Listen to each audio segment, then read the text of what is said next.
Hey all, welcome back to my channel Hierarchy. If you are watching my video for the first time, make sure you subscribe my channel because in this channel I'm posting a full AI course in English since scratch. If you are a beginner, you can learn it easily. So you need not worry. I'm from non-technical background. I have no idea about how Python works because I'm teaching from basics of Python in this AI course.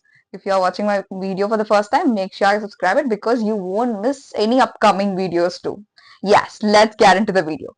In today's video, today we are on day 11 of this full AI course. In this video, we are going to see about set methods.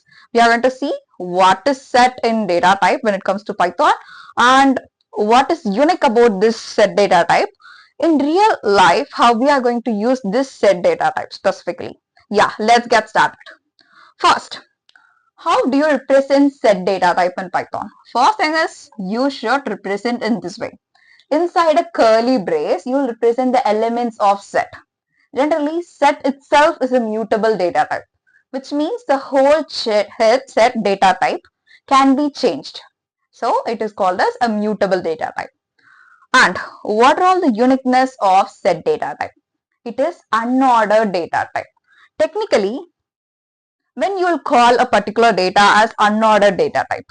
In Python, you could call a data type as unordered when you could access a particular element based on index value.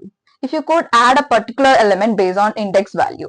In that scenario, you could call that data type as ordered data type. If you couldn't do any of these things, the index become meaningless. In that scenario, you call that data type as unordered data type.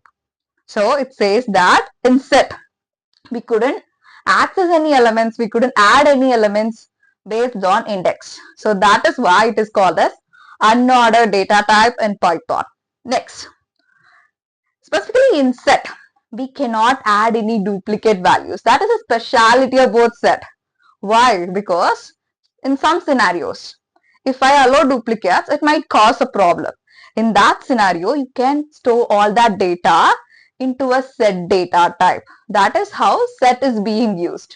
In addition to that, set has the capability of automatically removing additional elements. If you store it more than once, that is called as duplicates, right? Generally, how will you call a particular data as duplicate data? If I have the same exact data. So look at here, if you have apple, orange, banana, and you additionally have apple once again as 4 elements, 4 string that got stored into a set data type in Python. Here, apple, banana, and orange.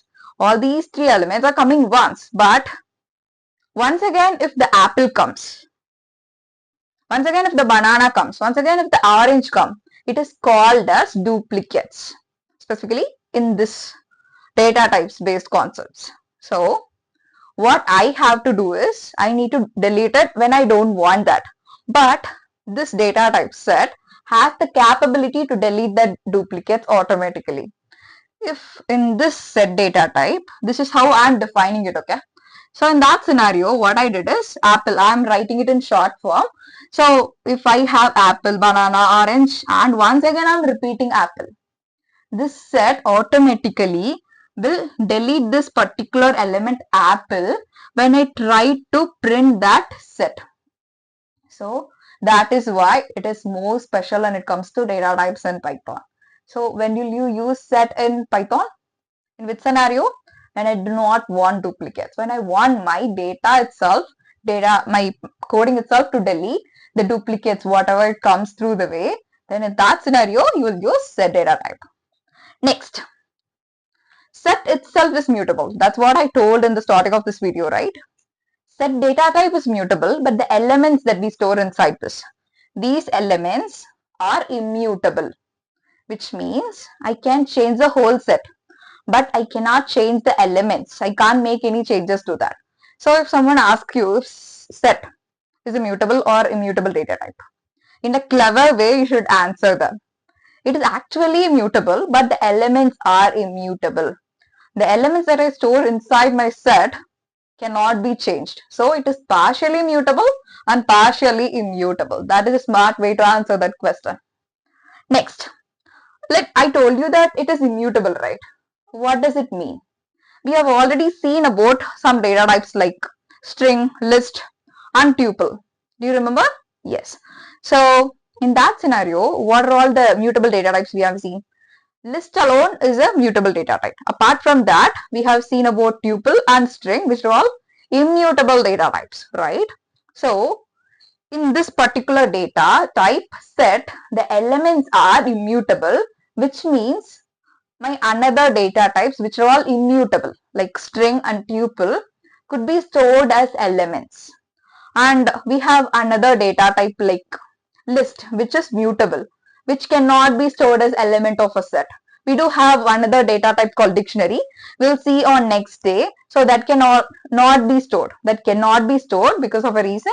It is mutable. The key in dictionary is immutable, but the whole data type is considered as a mutable data type. So inside a set, I can store string, numbers and tuple because of a reason. It is immutable and the elements of set is immutable. So as these data types are immutable, I could store these data types as elements of set. But if I try to store list or dictionary inside a set as an element, it couldn't be stored because they are mutable data types and set only needs immutable data type as their elements. So that is how it works and never get confused among them. And finally, in real life, how set could be used? How it might be? I have told you all these uniqueness. If you could guess it, just pause the video and post the comments. Make sure you comment that whatever you got and thought without hesitation. Let's see if it is right. So if you go to a website, what you will be doing? You will searching for a product. Specifically, if you are searching for some products and you are ordering through a website, maybe e-commerce applications or something. What I'm trying to do is I just want to see my unique visitors of website. So if I want to see that unique visitors of website, what I need to do? In every websites, whatever the data they collect, that would be converted into a table format. If you give your name, if you give your mail ID, for one column you will have your name, the another column they will have your mail ID. In another column they will have your purchase history.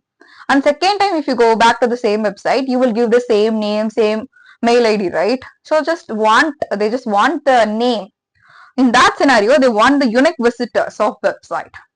So for storing that, what you could do is you could store that kind of data type inside a set, which already has the capability to remove duplicates. So for that kind of applications, what you could do is you could just store that data into a set which automatically deletes the duplicates and your work becomes much easier. That is how set data type in Python works. And in next video of today, we will see the set methods, how these processes happening. Yeah, bye for now. And if you have any doubts, without hesitation, post them on comments. So some people will ask me to zoom in and show the board so they could take screenshots. Yeah, bye for now.